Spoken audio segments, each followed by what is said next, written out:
Mark Kenny, this latest poll on the eve of election day, good news for the coalition, bad news for Labor? Yeah, I'd say that that's the only interpretation you can put on it. The coalition's on 54% of the two-party preferred vote, Labor down to 46%. That represents a 4% swing since the 2010 election. Obviously not what Labor was hoping for when it went into this campaign. Pretty well even Stevens, around 50-50. Rudd had got the vote back to there quite quickly, and obviously the ALP was hoping to build on that through the campaign. It's gone exactly the other way. And what does those sort of figures mean in terms of seats? Well, if applied uniformly, it accounts for about 14 seats on the pendulum. That's 14 Labor seats that would change hands into the coalition column. Of course, these things are never uniform. There are variations, there are local campaigns, and there are variations from state to state.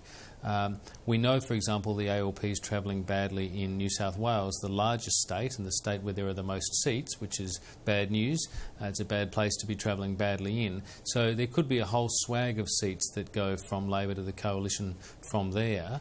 And that could be above, some of those could be well above that 4% buffer. In fact, some of them could be as high as twice that 4% buffer. So we might expect that Prime Minister Tony Abbott will govern with a comfortable majority.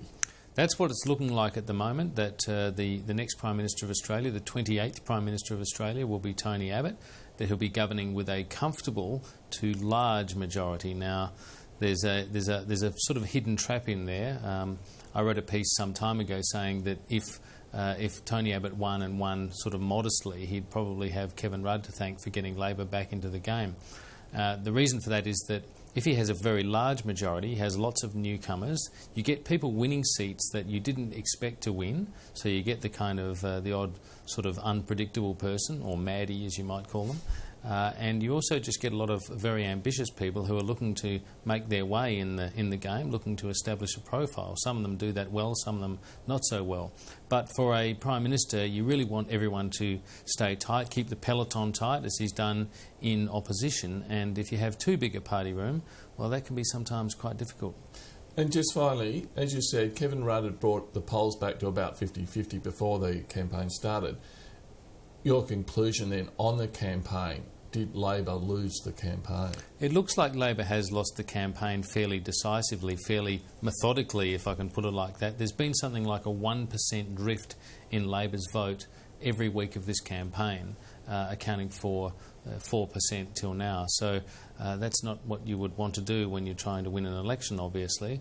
So everything Labor's done has really failed. All the pressure that Labor's tried to apply to the coalition over costings has really not impressed voters that greatly. The scare campaign about what the coalition has planned, cuts and so forth, doesn't seem to have registered that strongly with voters.